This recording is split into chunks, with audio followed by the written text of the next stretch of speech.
السلام عليكم ورحمة الله وبركاته. إن الحمد لله نحمده ونستعينه ونستغفره ونعوذ بالله من شرور أنفسنا ومن سيئات أعمالنا. من يهده الله فلا مضل له ومن يضلل فلا هادي له. أشهد أن لا إله إلا الله وحده لا شريك له وأشهد أن محمدا عبده ورسوله. يا أيها الذين آمنوا اتقوا الله حق تقاته ولا تموتن إلا وأنتم مسلمون. يا أيها الناس اتقوا ربكم الذي خلقكم من نفس واحدة وخلق منها زوجها وبث منهما رجالا كثيرا ونساء واتقوا الله الذي تساءلون به والأرحام إن الله كان عليكم رقيبا. يا أيها الذين آمنوا اتقوا الله وقولوا قولا سديدا يصلح لكم أعمالكم ويغفر لكم ذنوبكم ومن يطع الله ورسوله فقد فاز فوزا عظيما. أما بعد فإن أصدق الحديث كتاب الله وخير الهدي هدي محمد صلى الله عليه وعلى آله وسلم وشر الأمور محدثاتها وكل محدثة بدعة وكل بدعة ضلالة وكل ضلالة في النار. Ayolah ikhwah a'azakumullah, kepada jamaah sedang Jumat yang mudah-mudahan dirahmati oleh Allah Ta'ala. Alhamdulillah kita bersyukur kepada Allah Ta'ala. Kita berada di bulan Syawal. Kita sudah selesai melaksanakan puasa Ramadan. Ada amal-amal yang harus kita lakukan dan terus kita lakukan sampai kita diwafatkan oleh Allah Ta'ala. Di antara amal-amal yang kita lakukan setelah Ramadan, yang pertama Qiyamul Lail. Kalau saya sebutkan Qiyamul Lail, yang pertama kali yaitu harus kita perhatikan salat yang wajibnya dulu. Salat wajib yang 5 waktu harus kita jaga. Jangan setelah Ramadan kemudian timbul kemalasan. Karena bagi laki-laki wajib untuk mengerjakan salat berjamaah di masjid. Dan Allah suruh menjaga salat-salat ini. Allah berfirman dalam surah Al-Baqarah, "Hafidhu 'alas salawati was salatil wusta wa qumu lillahi qanitin." Hendaklah kamu jaga salat-salat yang 5 waktu dan juga salat asar. Dan berdirilah menghadap Allah dengan khusyuk. Dikerjakan di masjid bagi laki-laki wajib. Kemudian setelah itu kita jaga salat-salat sunat rawatib. Kemudian salat malam. Kalau kita di bulan Ramadan melaksanakan salat tarawih, begitu juga di 10 terakhir kita melaksanakan Qiyamul Lail, maka kita jaga salat malam ini. Jangan sampai kita tinggalkan. Terus dawam kita lakukan salat malam. Karena kita lihat para sahabat radhiyallahu anhum ajma'in tetap melaksanakan salat malam. Contoh yang sudah jelas yaitu Rasulullah sallallahu alaihi wasallam tidak pernah meninggalkan salat malam. Dan Nabi SAW pernah menegur seorang sahabat yang tadinya dia sholat malam, kemudian dia meninggalkan sholat malam. Hadis ini sahih diriwayatkan oleh Imam Bukhari dan Muslim. Nabi bersabda kepada Abdullah bin Amr, "Ya Abdullah, la takun mithla fulanin kana yaqumul laila fataraka qiyamul lail." Wahai Abdullah, jangan kamu seperti si fulan. Tadinya rajin sholat malam, kemudian ditinggalkan sholat malam. Jadi Nabi di sini sallallahu alaihi wasallam menyebutkan jangan kamu seperti si fulan. Tadinya rajin sholat malam, kemudian tinggalkan sholat malam. Jadi yang pertama ini antum jaga sholat malam. Setelah sholat yang wajib, kemudian rawatib, kemudian sholat malam. Dan Allah juga banyak memuji tentang orang yang sholat malam. Dan Nabi juga demikian sallallahu alaihi wasallam. Allah ketika menyebutkan tentang orang-orang yang bertakwa itu, dia mendapatkan sorga. Di antaranya Allah menyebutkan di antara sifat mereka bahwa mereka itu kanu qalilan minal laili ma yahja'un. Mereka di waktu malam itu sedikit tidurnya. Wa bil ashari hum yastaghfirun. Dan di waktu sahur mereka banyak istighfar kepada Allah. Wa fi amwalihim haqqul lis-sa'il wal mahrum. Dan pada harta mereka ada hak bagi orang-orang yang meminta dan kepada orang yang tidak meminta. Jadi di sini disebutkan apa? Salat malam. Ketika Allah juga menyebutkan tentang sorga, bahwa Allah menyebutkan tatajafa junubuhum 'anil madaji yad'una rabbahum khaufan wa tama'a wa mimma razaqnahum yunfiqun. Dalam surah As-Sajdah Allah menyebutkan lambung-lambung mereka jauh dari tempat tidur. Maksudnya mereka sedikit waktu malam tidur. Untuk apa? Untuk sholat tahajud. Mereka berdoa kepada Allah dengan takut dan harap. Dan mereka menginfakkan sebagian rezeki yang kami berikan kepada mereka. Mesti kita sebagai seorang muslim, apalagi sebagai talibul ilm, apalagi sebagai da'i, harus jaga ini sholat malam. Sebagaimana Nabi SAW menjaga, kemudian juga para sahabat menjaga, dan yang lainnya. Bahkan Nabi menegur ketika ada orang yang tidak sholat malam. Nabi tegur. Begitu juga Nabi menegur Abdullah bin Umar. Kata Nabi SAW kepada Abdullah bin Umar, ni'mar rajulu Abdullah lau kana yusalli bilail. Sebaik-baik orang lah Abdullah kalau seandainya dia sholat malam. Sejak itu dia dengar sabda Nabi SAW, dia tidak tinggalkan seumur hidupnya. Hadis ini sahih. Ini yang pertama, jaga sholat malam. Yang kedua, puasa. Puasa sunnah. Yang wajib sudah Ramadan. Kemudian puasa sunnah 6 hari Syawal. Dan kita berada di pertengahan Syawal sekarang ini. Masih ada kesempatan untuk puasa Syawal. Bisa berturut-turut, bisa berpisah. Yang penting di bulan Syawal. Bisa di awal, bisa di tengah, bisa di akhir. Nabi bersabda SAW dalam hadis yang sahih yang diriwayatkan oleh Imam Ahmad, Muslim dan yang lainnya dari sahabat Abu Ayyub Al-Ansari radhiyallahu an, "Man shama Ramadhana, thumma atba'u sittan min Syawal kana kasiyamid dahr." Barang siapa yang puasa Ramadan kemudian diiringi dengan 6 hari Syawal, maka seolah-olah dia puasa selama setahun penuh. Puasa Syawal dilakukan di bulan Syawal. Ada pendapat ulama yang mengatakan kalau orang ingin melakukan puasa Syawal, maka dia harus bayar qadha dulu. Karena hadisnya demikian. Tapi ini pendapat. Pendapat yang kuat, boleh dia puasa Syawal dulu. Adapun untuk qadhanya nanti di lain waktu. Ini pendapat yang kuat.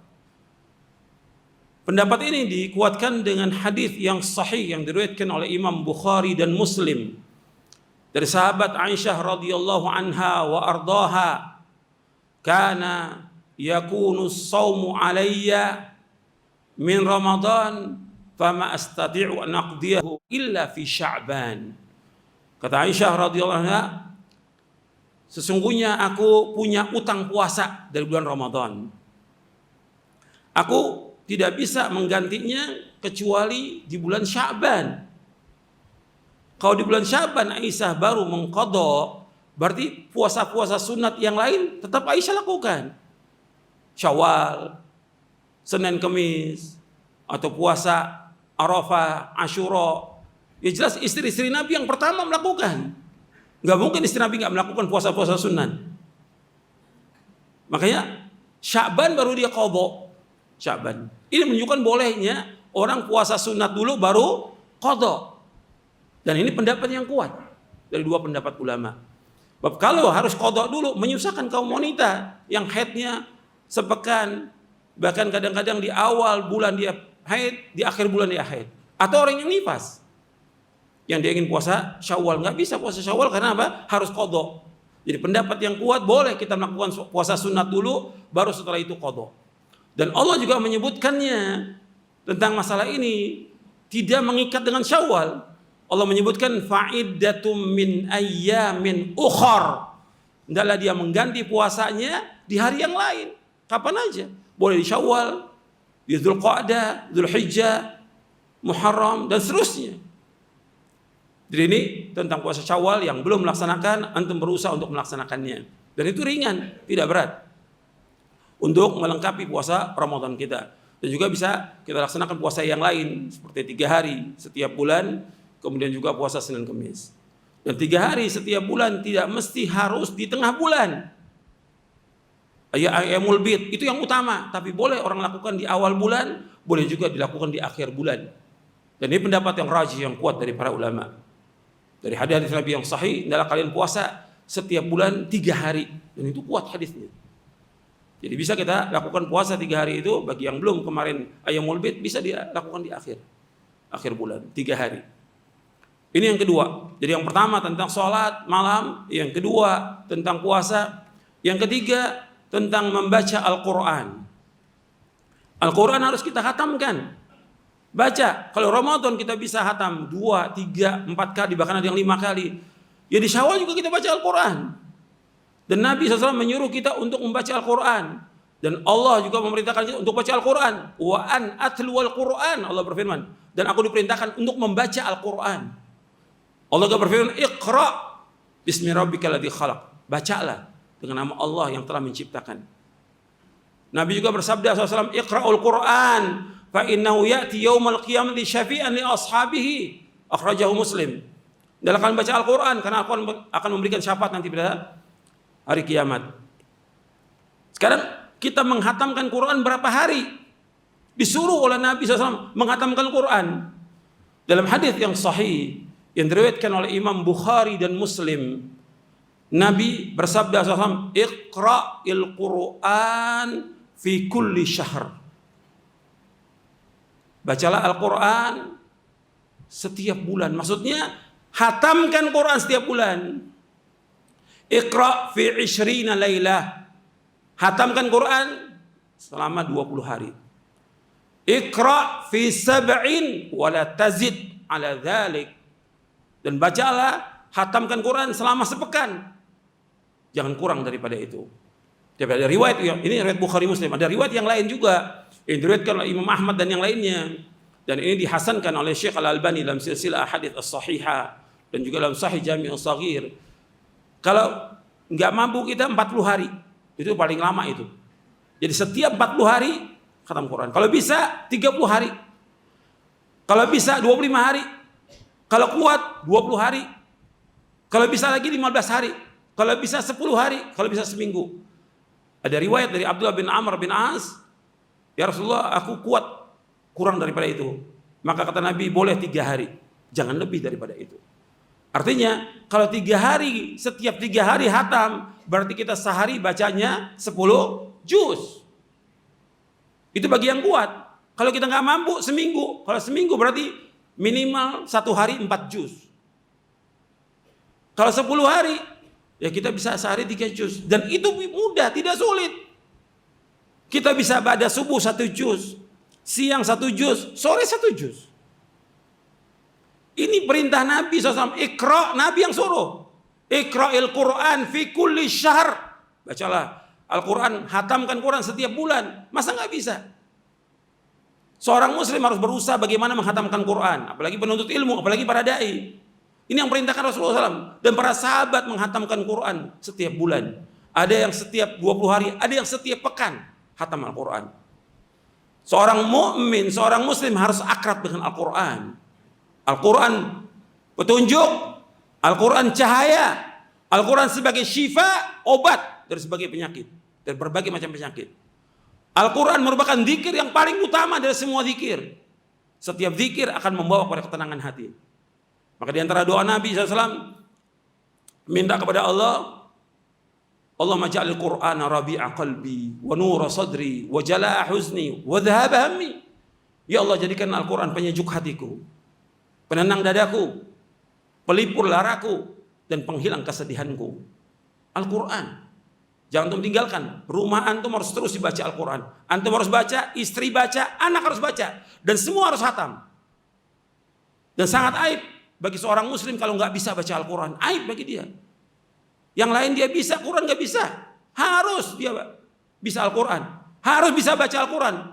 Mudah, sepekan atau sebulan dia bisa untuk baca dan lancarkan Al-Quran.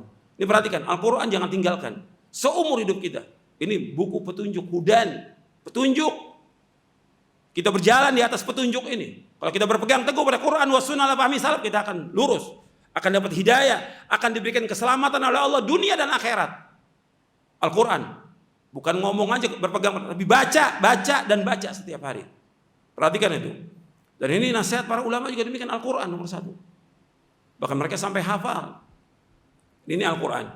Jadi yang pertama, yang kedua, yang ketiga Al-Quran. Yang keempat, ikhwan fillah, azakumullah, yaitu memperbanyak sedekah. Kalau di bulan Ramadan kita sedekah, di bulan Syawal juga sedekah. Dan terus sedekah. Karena banyak ayat Al-Quran menyebutkan tentang sedekah. Bahkan di awal-awal surah Al-Baqarah disebutkan, wa mimma razaqnahum yunfiqun. Dan dari apa yang kami karuniakan mereka infakkan. Allah berfirman, anfiq unfiq alaik, infakkan hartamu, aku akan infak kepada kalian.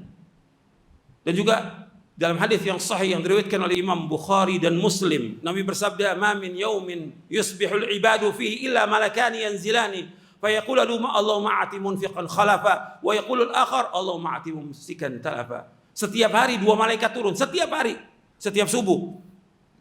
Yang satu malaikat mengatakan, "Ya Allah, gantikan orang yang infak hari ini." Yang satu berkata, "Ya Allah, hancurkan orang yang tidak infak hari ini. Hancurkan hartanya, tidak diberikan keberkahan." Hadis sahih dari Imam Bukhari dan Muslim. Dan apa yang kita infakkan pasti akan diganti oleh Allah. Pasti. Allah sebutkan dalam surah Saba, "Wa ma anfaqtum min syai'in fahuwa yukhlifu wa huwa khairur raziqin." Apa yang kamu infakkan itu pasti akan diganti oleh Allah. Dan Allah sebaik pemberi rezeki. Infak, terus banyak infak kita. Banyak sedekah. Dan tidak mengurangi harta kita. Kata Nabi SAW dalam hadis yang sahih yang diriwayatkan oleh Imam Muslim, "Ma naqasa malu abdi min sadaqah." Tidak akan kurang harta seorang hamba dengan sebab sedekah. Harta kita nggak kurang dengan sedekah. Perbanyak sedekah itu. Banyak orang-orang yang susah yang perlu kita bantu. Harus memperbanyak sedekah. Kemudian yang kelima, ikhwan fillah, azakumullah, yaitu memperbanyak taubat kepada Allah. Kita sebagai manusia banyak salah, banyak dosa. Tapi harus bertaubat. Dan kita banyak dosa. Kullu bani Adam khata' wa khairul khata'in tawwabun. Setiap anak Adam berbuat salah, berbuat dosa, dan yang terbaik dari mereka yang bertaubat kepada Allah. Taubat atas semua kesalahan-kesalahan kita. Banyak kita berbuat kesalahan, dosa-dosa besar dan dosa yang paling besar. Taubat kepada Allah. Makanya kita harus berusaha menjauhkan dosa-dosa besar. Kan kita sudah berusaha menjauhkan di saat Ramadan, begitu Syawal dan seterusnya juga berusaha untuk tetap menjaga itu. Jauhkan dosa-dosa besar. Jangan berbuat dosa dan berbuat maksiat, dan terus bertaubat dan istighfar minta ampun kepada Allah SWT. Allah menyebutkan di dalam surah An-Nur, "Wa tubu ilallahi jami'an ayyuhal mu'minuna la'allakum tuflihun." Taubatlah kalian semua wahai orang beriman kepada Allah agar kalian menjadi orang-orang yang beruntung, menjadi orang yang sukses. Banyak bertaubat dan istighfar kepada Allah.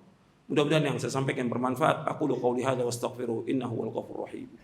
Alhamdulillah wassalatu wassalamu ala Rasulillah.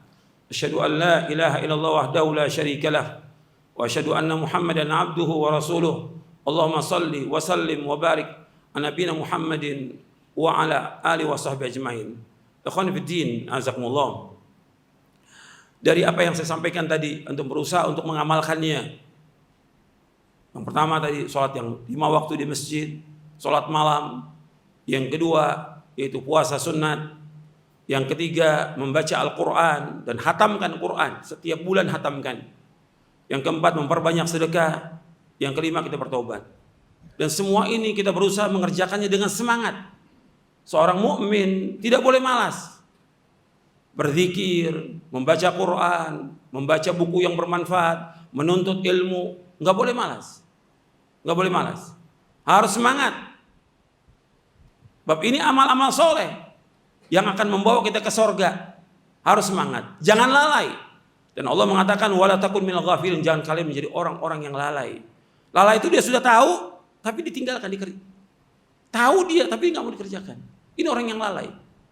Jangan jadi orang yang lalai. Allah mencela orang-orang yang lalai.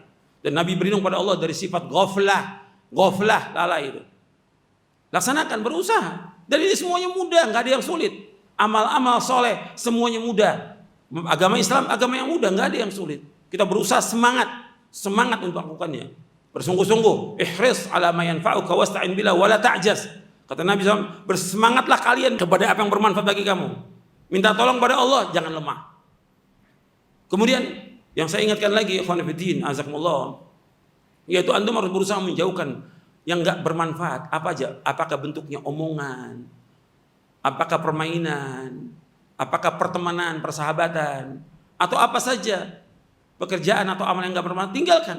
Sebab Nabi bersabda, min husni islamil mar'i tarku ma ya'ni. Kebaikan Islam seorang meninggalkan yang enggak bermanfaat, yang tidak bermanfaat, tinggalkan.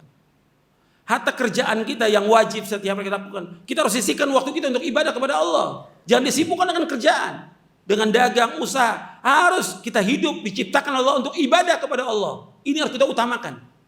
Lebih dari semuanya. Tujuan hidup seorang mukmin, surga, puncak cita-cita seorang mukmin sorga. Dan sorga itu tercapai dengan melakukan amal-amal soleh. Semangat. Tinggalkan yang gak bermanfaat, tinggalkan yang haram, tinggalkan dosa.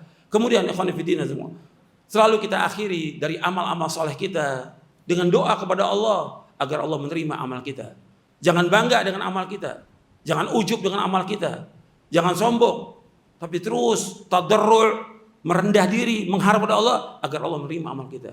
Antum perhatikan Nabi Ibrahim dan Nabi Ismail alaihi wassalam setelah membangun Ka'bah, tempat yang suci sebagai kiblat kaum muslimin, berdoa, Rabbana taqabbal minna innaka antas samiul alim.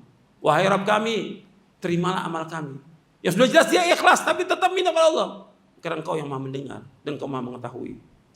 Makanya Nabi SAW, makanya para sahabat radhiyallahu anhum ajma'in, mereka ketika Id, mereka bertemu dengan di antara mereka mengucapkan taqabbalallahu minna wa minkum. Ya, mudah-mudahan Allah menerima amal kami dan amal kamu. Terus kita minta kepada Allah agar kita diterima amal kita. Setiap pagi kita berdoa, Allahumma inni as'aluka ilman nafi'a wa rizqan thayyiban wa amalan mutaqabbala. Ya Allah, aku mohon kepada Engkau ilmu yang bermanfaat, rezeki yang halal dan amal yang terima. Minta kepada Allah dengan hati yang betul-betul sungguh-sungguh agar amal kita diterima oleh Allah Taala. Mudah-mudahan yang saya sampaikan bermanfaat untuk saya dan untuk antum sekalian. Mudah-mudahan Allah menerima amal-amal kita dan mudah-mudahan juga Allah memberikan kekuatan kita untuk melaksanakan perintahnya dan menjauhkan larangannya. Terus minta tolong pada Allah Subhanahu wa taala. Allahumma shalli wa sallim wa barik ala nabiyina Muhammadin wa ala alihi wa sahbihi ajma'in. Allahumma ighfir lil muslimin wal muslimat wal mu'minin wal mu'minat al ahya minhum wal amwat innaka sami'un qaribun mujibud da'wat.